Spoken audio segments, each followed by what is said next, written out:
बिल्कुल सही देखा थंबनेल आप सभी ने साथियों, क्योंकि आज के इस वीडियो में हम यूज़ देखने जा रहे हैं सिंस और फोर का। कहाँ यूज़ करें सिंस का, कहाँ यूज़ करें फोर का। आपको भी कई बार सिंस और फोर परेशान करते होंगे साथियों। वादा करता हूँ यदि आपने इस वीडियो को अंत तक देखा तो सिंस और फोर का जो भी डाउट है वो हमेशा के लिए दूर हो जाएगा। लेकिन उसके लिए वीडियो को अंत तक आपको देखना होगा। फोर की बात करें और सिंस की बात करें, कई बार ऐसे वाक्य जब बनते हैं, she has been living in Delhi since January या 4 January, father has been going there for 7 days और since 7 days, I have been doing this work for a month or since a month, I have been making videos for 7 days और since 7 days।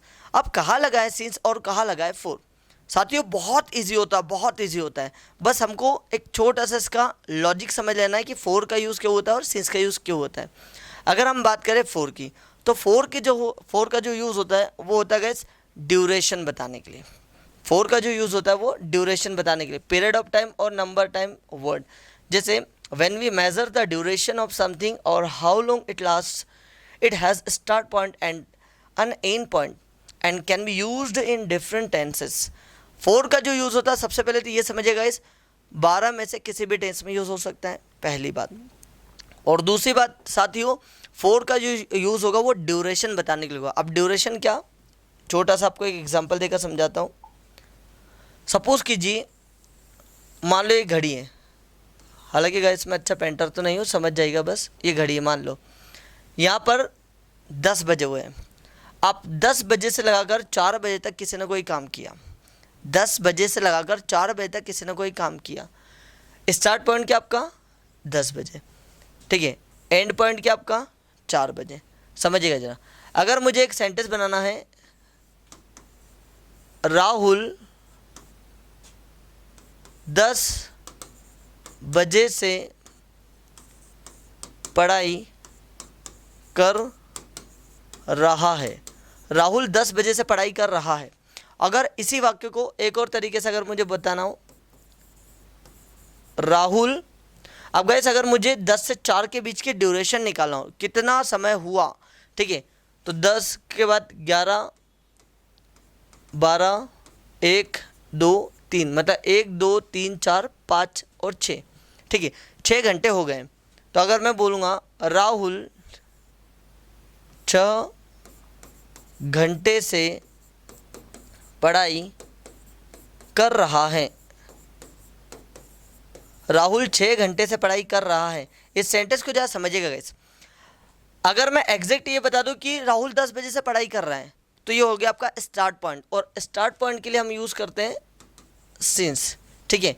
और यदि मुझे ये बताना हो कि 10 बजे से 4 बजे का ड्यूरेशन, मतलब कितना समय लगा उसको, कितने घंटे लगे, कितने मिनट लगे, कितना सेकंड लगा, अगर ये बताना हो तो मैं यूज़ करूँगा फिर फोर, ठीक है। तो ये स्टार्ट पॉइंट और एंड पॉइंट के बीच का जो समय है, इसको बताने के लिए हम यूज़ करते हैं फोर का, और स्टार्ट पॉइंट बताने के लिए यूज़ करते हैं सिंस का। तो यहाँ पर एक दोनों वाक्य दिए हुए हैं, राहुल 10 बजे से पढ़ाई कर रहा है, तो सेंटेंस बनेगा Rahul has been studying since 10 o'clock। अब यहाँ पर हमने सिंस का यूज़ क्यों किया गाइस, क्योंकि ये स्टार्ट पॉइंट है।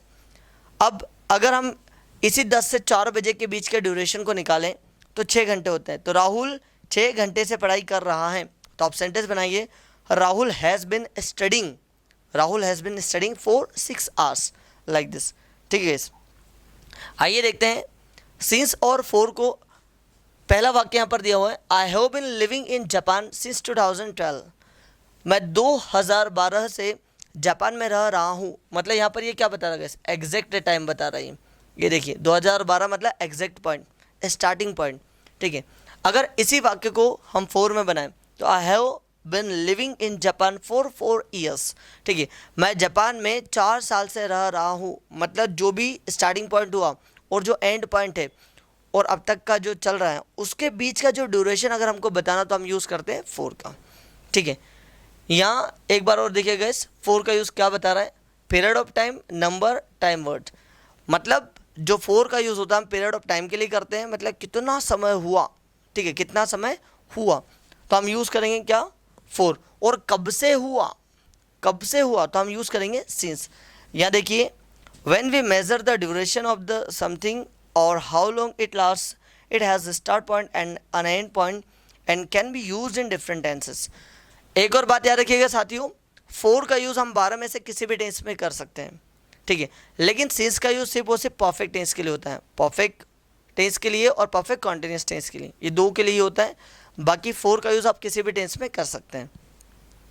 यहाँ पर दिया हुआ है I studied English in Ireland for 2 years, ठीक है, मैंने 2 साल आयरलैंड में पढ़ाई की। दूसरा, I will be there for around 2 months, ठीक है, मैं वहाँ होऊंगा 2 महीने के लिए या 2 महीने से। Next, we have been married for 14 years, ठीक है, हमारी शादी हुई है 14 साल से, या फिर हमारी शादी 14 साल से हुई है, मतलब 14 साल हो गए। तो यहाँ पर ये क्या बता रहा है, ड्यूरेशन बता रहा है। यहाँ पर भी क्या बता रहा है, ड्यूरेशन बता रहा है। ये 2 साल क्या है, ड्यूरेशन बता रहा। अगर एग्जैक्ट पॉइंट बताता मैं कि 2012 से, ठीक है, 2017 से, सोमवार से, मंगलवार से, जनवरी से, ऐसे कोई अगर स्टार्ट पॉइंट बताता तो मैं यूज़ करता सिंस का। चूँकि मैंने स्टार्ट पॉइंट नहीं बताया, मैं ड्यूरेशन बता रहा हूँ, और ड्यूरेशन बताने के लिए हम यूज़ करते हैं फोर का। जैसे 4 10 मिनट्स, 10 मिनट से, ये क्या ड्यूरेशन है। 4 8 hours, 8 घंटों से, ये क्या आपका ड्यूरेशन है गाइस। 4 5 days, 5 दिनों से, तो ये भी क्या आपका ड्यूरेशन है। नेक्स्ट, 4 6 months, 6 महीनों से, ड्यूरेशन। 4 3 years, 3 सालों से। 4 many years, कई सालों से। 4 few days, कुछ दिनों से। और 4 2 centuries, ठीक है, 2 centuries से। उसके बाद मैंने बोला डिकेट्स, डिकेट्स होता है मतलब 10 साल का जो दशक होता है, 1 साल से, तो 1 दशक से तो 4 अ डिकेट, और कई दशक से तो 4 मैनी डिकेट्स। आइए देखते हैं हम लोग सिंस का यूज़ गैस। सिंस का यूज़ एक बात याद रखिएगा गैस, सिंस का जो यूज़ होता है वो स्टार्ट टाइम के लिए होता है। स्टार्ट पॉइंट, समय शुरू कहाँ से हुआ, कोई घटना शुरू कहाँ से हुई और कब से चलते आ रही है। ये देखिए 2012, 2013, 2014, घड़ी में कोई अगर टाइमिंग दिया हो, कैलेंडर में अगर कोई डेट दी हो, ठीक है, डे के नेम्स दिए हो, ये सब स्टार्टिंग पॉइंट होते हैं।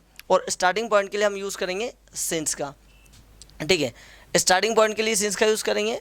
और फोर का यूज़ आपको पता ही चल गया कि वो ड्यूरेशन के लिए यूज़ करेंगे, ठीक है। स्टार्ट पॉइंट और अ टाइम और अ डेट, इनके लिए हम यूज़ करते हैं सिंस का। When something started in the past and continuous until now, मतलब जब पास्ट में कोई घटना शुरू हुई है और वो अभी तक चल रही है, ठीक है, उस कंडीशन में आप यूज़ करेंगे सिंस का। The next one is that since is mostly use in the present perfect and perfect progressive tenses, ठीक है गाइस। अब जो सिंस का यूज़ होता है वो परफेक्ट टेंस में होता है, परफेक्ट कॉन्टिन्यूस में होता है, और प्रोग्रेसिव मतलब कॉन्टिन्यूस होता है guys. He hasn't eaten since 7 o'clock, उसे 7 बजे से नहीं खाया है। I have been working here since June, मैं यहाँ जून से काम कर रहा हूँ। ये दोनों क्या बता रहे हैं, 7 o'clock, घड़ी में एग्जैक्ट टाइमिंग है 7 o'clock की, ठीक है। और जून क्या बता रहा है, जून भी कैलेंडर का जो एग्जैक्ट टाइमिंग है, मतलब स्टार्टिंग पॉइंट है, वो है we have been married since 2002, हमारी शादी हुई है 2002 से। तो यहाँ देखिएगा गाइस 2002 भी आपका एग्जैक्ट टाइमिंग है, एग्जैक्ट टाइमिंग स्टार्ट पॉइंट है, ठीक है। सिंस 8 o'clock, 8 बजे से। सिंस मंडे, सोमवार से। सिंस फरवरी, फरवरी से। सिंस 1982 से।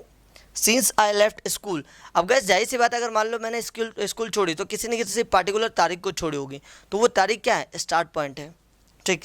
Since the end of last century, जो लास्ट सेंचुरी का जो एंड हुआ, मतलब जब खात्मा हुआ होगा लास्ट सेंचुरी का, तो जाहिर सी बात है किसी न किसी एग्जैक्ट तारीख को हुआ होगा या एग्जैक्ट किसी समय को हुआ होगा गैस, इसलिए हम लोग यहाँ पर यूज़ करेंगे सिंस का। तो आपने ये समझा गैस कि फोर का यूज़ हम लोग क्या करते हैं, ड्यूरेशन के लिए, और सिंस का यूज़ हम कहाँ करते हैं, एग्जैक्ट टाइमिंग के लिए, स्टार्ट पॉइंट के लिए और पॉइंट ऑफ टाइम के लिए।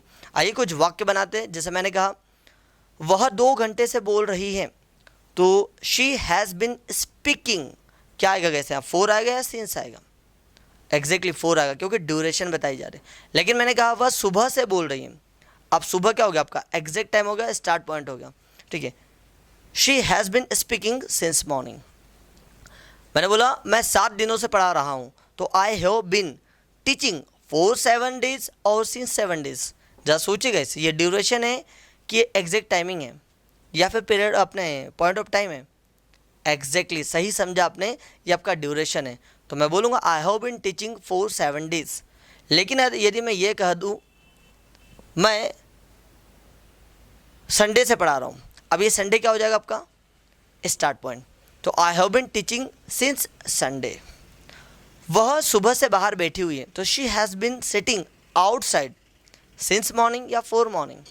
गाइस सिंस आपका एग्जैक्ट पॉइंट है, तो आप यहाँ पर बोलेंगे she has been sitting outside since morning. फिर जैसे एक और सेंटेंस लिया मैंने, वह 2 घंटे से रो रही है। अब 2 घंटे, अब गाइस आपको ये नहीं पता टाइम स्टार्ट कहाँ से हुआ, बस आपको ड्यूरेशन पता है। तो वह 2 घंटे से रो रही है, तो आप सेंटेंस बनाएंगे she has been crying for 2 hours। My father has been walking in Khandwa for 2 months। मेरे पापा 2 महीने से खंडवा में काम कर रहे हैं। अब यहाँ सीन्स नहीं आ गए गाइस क्योंकि ड्यूरेशन बताया मैंने। लेकिन यदि मैं कहूँ मेरे पिताजी जनवरी से खंडवा में काम कर रहे हैं, तो my father has been walking in Khandwa since January. अब जनवरी क्या आपका, जनवरी आपका स्टार्ट पॉइंट है। तो ड्यूरेशन बताने के लिए कितना समय, अंतराल कितना रहा, वो अंतराल बताने के लिए, ड्यूरेशन बताने के लिए हम यूज़ करेंगे 4 का। और gas exact timing, start point बताने के लिए हम यूज़ करेंगे सिंस का। तो आई होप आपको ये वीडियो समझ में आया होगा गैस, क्योंकि आगे जो हम लोग टेंस पढ़ने जा रहे हैं, परफेक्ट प्रोग्रेसिव टेंस या फिर परफेक्ट कॉन्टिन्यूस टेंस, उसमें आपको 4 और सिंस का यूज़ बिल्कुल आना ही चाहिए, तभी आप बेहतर वाक्य बना पाएंगे। तो आई होप आपको सिंस और 4 के बीच का अंतर समझ में आया होगा। ठीक है गैस, इस वीडियो को अंत तक देखने के लिए आप सभी का दिल की गहराई से बहुत बहुत धन्यवाद।